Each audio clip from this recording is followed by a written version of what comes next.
السلام علیکم ورحمۃ اللہ وبرکاتہ۔ اعوذ باللہ من الشیطان الرجیم، بسم اللہ الرحمن الرحیم۔ قل هو اللہ احد اللہ الصمد لم یلد ولم یولد ولم یکن لہ کفوا احد۔ جی ناظرین، آج ہم جس حوالہ سے گفتگو کرنے جا رہے ہیں وہ یہ ہے کہ آیا کہ تعظیمی سجدہ کرنا جائز ہے؟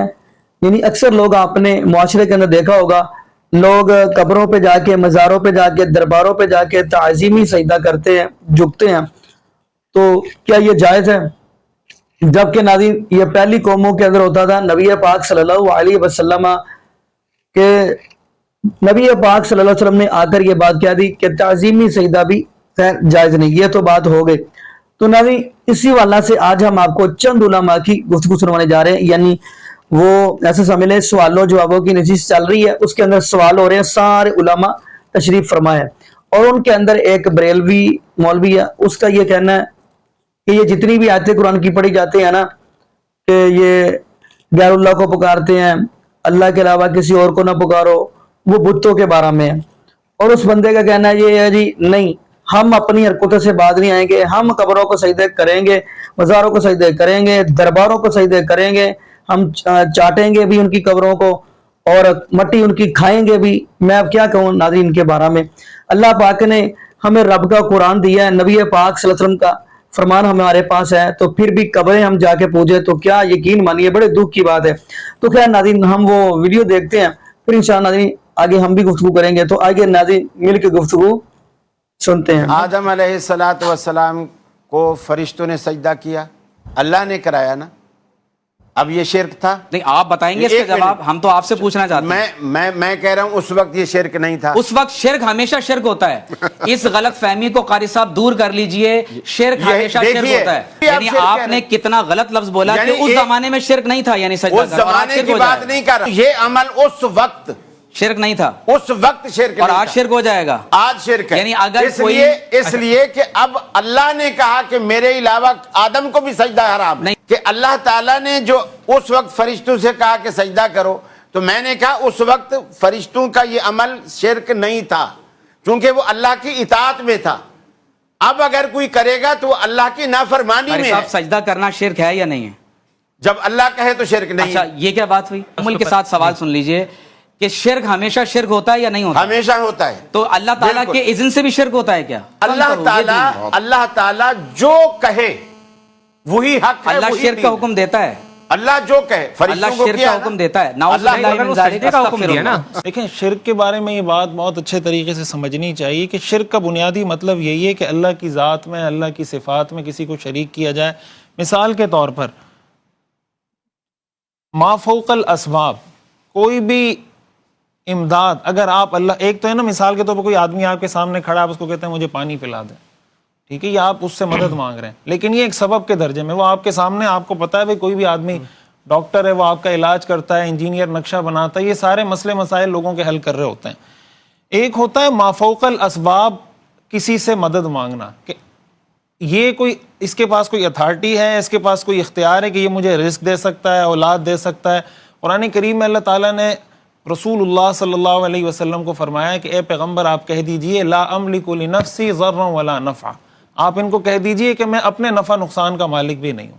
اور ایک آیت میں اللہ نے فرمایا قل لا املک لکم ضرا ولا رشدا، اے پیغمبر آپ ان سے کہہ دیجئے کہ میں تمہارے لیے کسی نفع نقصان کا مالک نہیں ہوں۔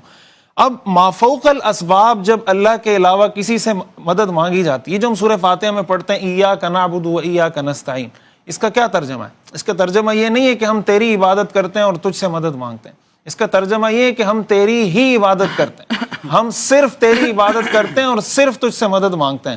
تو مدد مانگنے کا مانگ رہے ہوتے ہیں تو وہ اسی ذیل میں ہوتا ہے نا۔ میں نے یہی عرض کیا کہ انڈیپینڈنٹ ایجنٹ تو کوئی بھی نہیں سمجھ رہا ہوتا کسی بھی انسان کو، اگر بس وہ ڈیپینڈ کرتا ہے۔ بعض لوگ ایسے ہیں، ظاہر ہے میں نے عرض کیا نا کہ اس زمانے میں جو مشرکین تھے وہ کیا کہتے تھے، وہ یہ کہتے تھے کہ اللہ تعالیٰ نے ان بتوں کو اختیارات دیے ہیں، اور ایسے اختیارات ہیں کہ ہم ان کی عبادت کریں گے، پھر یہ ہمیں اللہ کی بارگاہ میں ہماری سفارش کریں گے۔ اس میں ایک میں گزارش کروں گا کہ آپ اصل میں نا دو آیتوں کو جوڑ رہے ہیں، آپ کبھی انبیاء کا ذکر کرتے ہیں اور پھر آپ بتوں کا تذکرہ شروع کر دیتے ہیں۔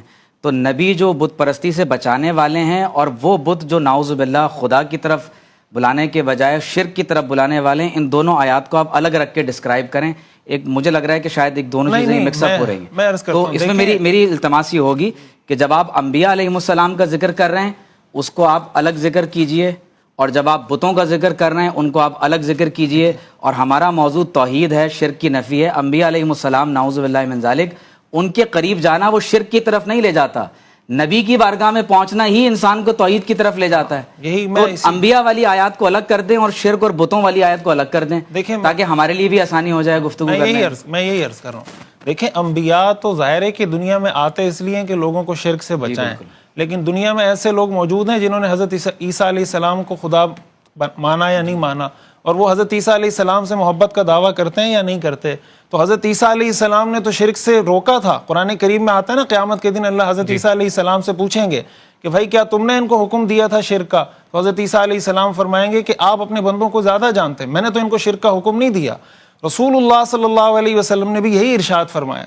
اب ظاہر ہے کہ انبیاء تو دعوت توحید کی دیتے ہیں. بعض اوقات یہ ہوتا ہے کہ کوئی غلو میں آ کر اگر نبی کو وہ سٹیٹس دینا شروع کر دے جو اللہ کا ہے، جب جیسے عیسائیوں نے اللہ کا بیٹا بنایا، ثالث ثلاثہ کا جو ان کا عقیدہ ہے، یہی وہ چیز ہے رسول اللہ صلی اللہ علیہ وسلم نے جو ارشاد فرمایا کہ لا تطرونی کما اطرت النصارى المسیح ابن مریم، کہ میری تعریف میں ایسا مبالغہ مت کرو جیسا عیسائیوں نے حضرت عیسیٰ کی تعریف میں مبالغہ کیا، اور جب میرے بارے میں بات کہو تو کہا کرو عبداللہ ورسولہ، کہ میں اللہ کا بندہ ہوں اور اللہ کا رسول ہوں.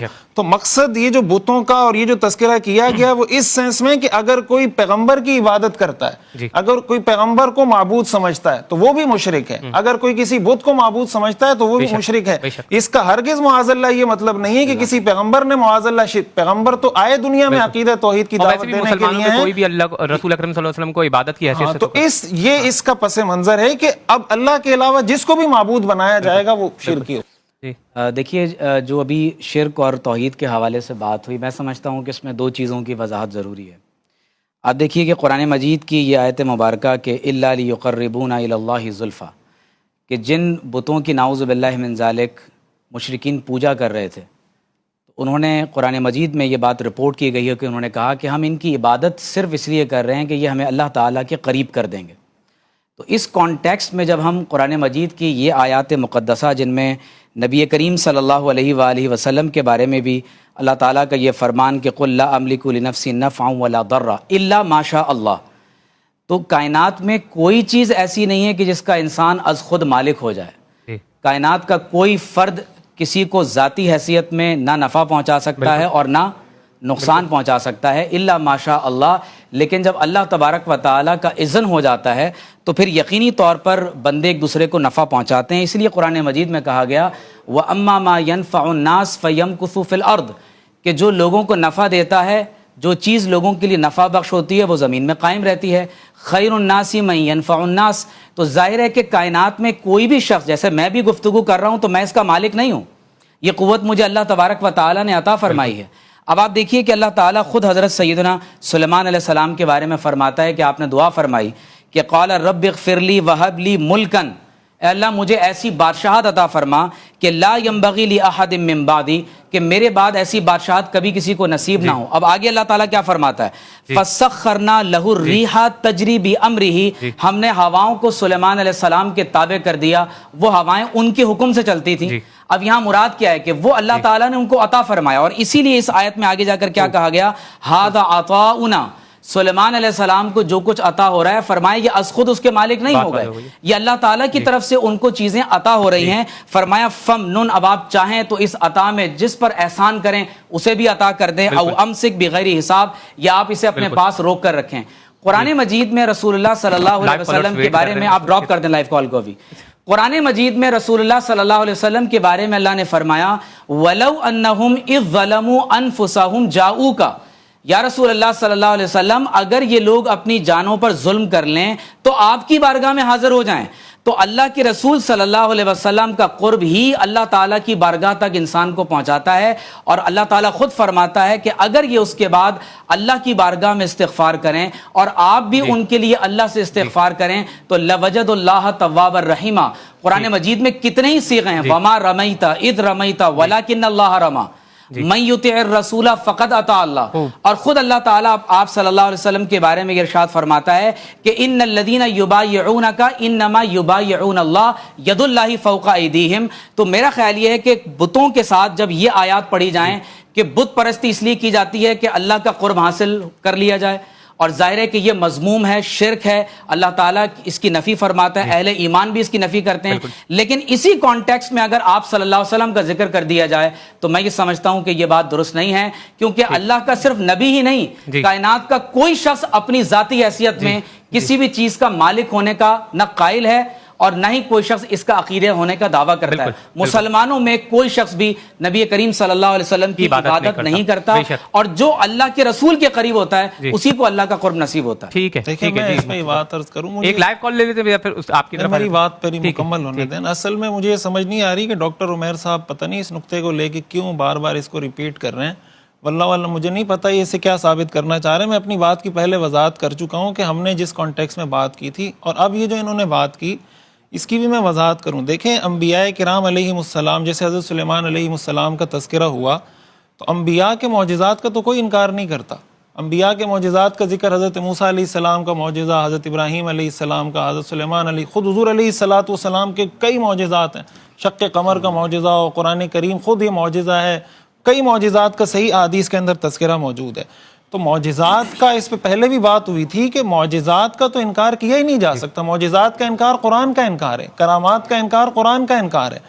اصل بات سمجھنے کی یہ ہے، اگر کوئی آدمی مثال کے طور پر یہ عقیدہ رکھتا ہے، اصل سمجھنے کی بات یہ کہ کوئی کسی نبی کے بارے میں، کسی ولی کے بارے میں، اللہ کے کسی نیک بندے کے بارے میں یہ عقیدہ رکھتا ہے کہ اللہ نے اس ولی کو، اس نبی کو یہ اختیار دے دیا ہے کہ اب یہ جس کو اولاد دینا چاہے یہ اس کو اولاد دے دے گا.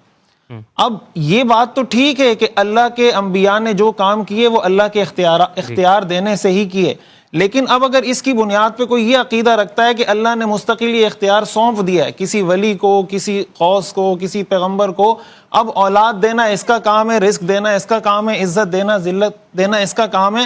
اب اگر اس کو اس چیز سے جوڑا جائے کہ سلیمان علیہ السلام کے بارے میں آتا ہے کہ ان کے حکم سے ہوا چلتی تھی، ان کے حکم سے ہوا چلنے کا مطلب یہ ان کا معجزہ تھا، لیکن کیا کسی اور پیغمبر کے حکم سے بھی ہوا چلتی تھی؟ ایسی کوئی روایت شرک تو نہیں ہوا نا. دیکھیں عیسیٰ علیہ السلام نے مردوں کو زندہ کیا. میری بات مکمل ہونے دیں. محیی اور ممید کون ہے؟ اللہ تعالیٰ ہے. میری بات عیسیٰ علیہ السلام اللہ کے اذن سے مردہ زندہ کر رہے ہیں. میری بات مکمل ہونے دیں. اسی طرح تو مطلب جو معجزات ہیں، میں بار بار یہ بات عرض کر رہا ہوں کہ ایک ہے کہ اللہ تعالیٰ نے کسی معجزے کا، کسی کرامت کا ذکر کر دیا کہ ہم نے یہ معجزہ کسی کے ہاتھ سے ظاہر کیا. یہ بات جو کی جاتی ہے نا، اصل جو مسئلہ پیدا ہوتا ہے وہ اس سے پیدا ہوتا ہے کہ ہمارے ہاں بعض لوگوں کا، میں سب کی بات نہیں کر رہا، بعض ایسے لوگ موجود ہیں جن کے یہ خیالات ہیں، جن کے یہ عقائد ہیں کہ اللہ تعالیٰ نے یہ اختیارات فلاں ولی کو یا پیغمبر کو یا بزرگ کو یا کسی شیخ کو دے دیے. اب وہ لوگوں کو، اب وہ جا کے اس سے اولاد مانگ رہے ہیں، وہ جا کے اس سے جناب عزت ذلت مانگ رہے ہیں، قبروں پہ جا کے سجدے کر رہے ہیں. طرح طرح کی ایک سوال لائٹر موڈ میں ایک سوال ہے، اگر اللہ یہ اختیار کہ بارش برسانی ہے کسی فرشتے کو دے دے تو شرک ہو جائے گا؟ نہیں، اللہ نے دے دیا تو ہمیں کوئی انکار نہیں ہے. شرک ہو جائے گا؟ مگر اس کے لیے دلیل، کوشچن ہے کیا شرک ہو جائے گا؟ میں یہی عرض کر رہا ہوں، وہ اختیار اللہ نے فرشتوں کو دیا تو اس کا ذکر اللہ نے قرآن میں کر دیا. دینے سے کیا شرک ہو جاتا ہے؟ اچھا، اس کے باوجود میری بات رہی اللہ کے نوکر بن کے قرآن کیا شرک ہو جاتا ہے؟ سوال کرنا ہے. دیکھیں قاری صاحب سوال یہ کیا شرک ہو جائے گا؟ یہ تو عین توحید ہے. اس اختیار اگر کسی نبی کو بھی دے دے تو اس سے بھی شرک نہیں ہوتا، وہ بھی تو ٹھیک ہے، لیکن اگر کہیں سے ثابت ہو کہ اللہ نے یہ اختیار کسی کو دے دیا تو کوئی ایشو نہیں ہے. ثابت کرنا چاہ رہے ہیں اللہ کے حکم کو اور پھر عمل کرنا چاہ رہے ہیں اپنی. بس ہماری التماس یہ ہے کہ حضور کے ساتھ، حضور کی محبت، حضور کے قرب کے ساتھ شرک کا لفظ استعمال نہ کیا. الحمدللہ عاشق رسول ہیں، ظاہر ہے کہ ہم یہی کلمہ پڑھتے ہیں جو کلمہ آدم علیہ السلام کو فرشتوں نے سجدہ کیا، اللہ نے کرایا نا. اب یہ شرک تھا؟ نہیں، آپ بتائیں گے اس کا جواب، ہم تو آپ سے پوچھنا چاہتے ہیں. میں کہہ رہا ہوں اس وقت یہ شرک نہیں تھا. اس وقت شرک ہمیشہ شرک ہوتا ہے. اس غلط فہمی کو قاری صاحب دور کر لیجئے. شرک ہمیشہ شرک ہوتا ہے. اللہ تعالیٰ کے حکم کی اطاعت کرنا، اس کو بھی یعنی آپ نے کتنا غلط لفظ بولا کہ اس زمانے میں شرک نہیں تھا، یعنی سجدہ اس زمانے کی بات نہیں کر رہا. میں یہ کہہ رہا ہوں یہ عمل اس وقت شرک نہیں تھا اس وقت شرک اور نہیں آج تھا. شرک ہو جائے گا. آج شرک ہے. یعنی اگر اس لیے کہ اب اللہ نے کہا کہ میرے علاوہ آدم کو بھی سجدہ حرام ہے. نہیں, سجدہ تعظیمی اگر کسی کو کیا جائے گا وہ شرک ہو جائے گا. اب آپ نے گنجائش نکالی نا. نہیں, گنجائش نہیں حضرت. یعنی ایک طرف تو آپ یوسف علیہ السلام کو اتنے سجدہ ہوا سخت ہو گئے, موحد بن رہے ہیں کہ اللہ تعالیٰ نے جو اس وقت فرشتوں سے کہا کہ سجدہ کرو, تو میں نے کہا اس وقت فرشتوں کا یہ عمل شرک نہیں تھا کیونکہ وہ اللہ کی اطاعت میں تھا. اب اگر کوئی کرے گا تو وہ اللہ کی نافرمانی میں ہے. صاحب سجدہ کرنا شرک ہے یا نہیں ہے؟ جب اللہ کہے تو شرک نہیں. اچھا, یہ کیا بات ہوئی؟ یہ کیا بات ہوئی؟ اللہ نے اپنے حکم سے شرک کروایا, یہ کہنا چاہ رہے ہیں ہماری زندگی کا جو مقصد ہے آپ یہ وہ کہنا اللہ چاہ کی رہے ہیں. اطاعت ہے. نہیں, سوال یہ ہے کہ اگر زندگی کا مقصد اللہ کی اطاعت ہے. صاحب- جہاں اللہ کہے گا اچھا. اس وقت یہ کرو, ٹھیک. تحمل اس کے وقت ساتھ وہی تحمل عبادت کے ہے. ساتھ سوال اور سن جب لیں. اللہ کہے گا نہیں کرو اس وقت نہ کرنا. میرے خیال سے تحمل کے لفظی ساتھ نظام سوال ہو رہی ہے. سن لیں. نہیں, لفظی نظام نہیں ہے, ایک- میں تحمل اس کے کو ساتھ سوال سن لیجئے کہ شرک ہمیشہ شرک ہوتا ہے یا نہیں ہوتا؟ ہمیشہ ہوتا ہے. تو اللہ تعالیٰ بالکل. کے اذن سے بھی شرک ہوتا ہے کیا؟ اللہ تعالیٰ جب کسی اصل میں دین کیا ہے, وما آتاکم الرسول فخذوہ دین کیا ہے وما اصل؟ نہاکم عنہ فانتہوا. اللہ تعالیٰ جو کہے وہی حق ہے, اللہ وہی شرک دین کا ہے. حکم دیتا ہے. اللہ جو کہے, اللہ فرشتوں کو شرک کیا کا ہے حکم نا؟ دیتا ہے. نعوذ اللہ باللہ اگر من وہ ذالک, سجدے کا حکم استغفر دیا نا, اللہ. وہ شرک اللہ کا حکم تعالیٰ دیا, نے سجدے کا حکم شرک کا دیا. حکم نہیں لیکن دیا. سجدے کو آپ حرام آپ قرار دیں گے نا. سمجھ نہیں رہے, آپ بات کوئی نہیں سمجھ رہے. میں یہ کہنا چاہ رہا ہوں کہ اللہ تعالیٰ نے فرشتوں سے کہا سجدہ کرو. وَإِذْ قُلْنَا لِلْمَلَائِكَةِ اسْجُدُوا لِآدَمَ, سجدہ کرو آدم کو. اور آج غیر اللہ کا سجدہ حرام ہے کہ نہیں ہے؟ حرام اور ہے, شرک میں نہیں ہے فرق نا. ہوتا ہے نا قاری صاحب, یہ نہیں سمجھ رہے آپ. یہ حرام ہے نا. نیا مذہب آ گیا. نیا مذہب قاری نہیں ہے. سجدہ اس وقت بھی حرام تھا, آج بھی حرام ہے. سجدے کی کل بھی حرمت حرام ہے, پر قیامت تک حرام. ولید دیکھیں, اس کی حلت غیر اللہ کے لیے آپ ثابت نہیں ولید کریں. کنفیوژن کہاں ہو رہی ہے دیکھیں. جی. سجدہ کرنا ہماری شریعت میں حرام ہے. جی. قرآن مجید میں سورہ یوسف میں ہے کہ حضرت یوسف علیہ السلام کو ان کے والدین کریمین نے اور ان کے 11 بھائیوں نے سجدہ کیا. تو بھائی ہماری شریعت میں اب سجدہ کرنا حرام کر دیا گیا. اور یاد رکھ لیں کنفیوژن قاری صاحب دور کریں اب یہ کہ شرک ہر دور میں شرک ہوتا ہے. نہیں, یہ مثال آپ یہ کی خود ایسا نہیں اپنے ہے. موقف کے خلاف ہے حضرت یوسف علیہ. بتائیے کیسے؟ چونکہ آپ نے کہا کہ کسی بھی دور میں یہ اجازت نہیں دی گئی کہ وہ بندہ شرک کر لے. اب آپ خود کہہ رہے ہیں سجدہ تعظیمی ہے نا, یوسف وہ علیہ تعظیم کا وہ سجدہ سجدے کو ہے. شرک نہیں سمجھتے. وہ تعظیم کا سجدہ ہو رہا ہے نا. قاری صاحب آپ نے تھوڑا جذباتیت میں غلط بات کہہ دی کہ اللہ نے شرک کرنے کا حکم دیا. یہ میرا خیال ہے یہ بات ٹھیک نہیں ہے. میں غلط بات نہیں کہہ رہا اور معذرت بھی نہیں کروں گا. اچھا, آپ یہ کہہ رہے ہیں کہ اللہ نے شرک کرنے کا حکم دیا. اللہ نے سجدہ کرنا نہیں صاحب آپ کی بات سمجھ میں آ گئی ہے. آپ یہ آپ بات اپنے مائنڈ میں غلط. اچھا, آپ وضاحت کر دیں آپ کیا کہنا چاہ رہے اپنے ہیں. الفاظ مجھ سے اچھا, آپ بتا دیں آپ کیا کہنا چاہ رہے ہیں. میں یہی کہنا چاہ رہا ہوں کہ اللہ تعالیٰ نے جب فرشتوں کو کہا کہ آدم کو سجدہ کرو, اس وقت کرنا عبادت تھا.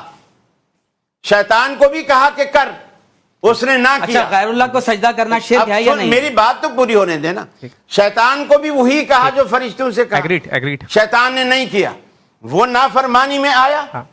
حالانکہ شیطان نے آگے جملے ایسے کہے, یہ میں تو آگ سے بنایا گیا ہوں, یہ تو مٹی والا ہے, مٹی والا کے آگے آگ والا جھک کے, یعنی اس نے اپنی تنقید سمجھی.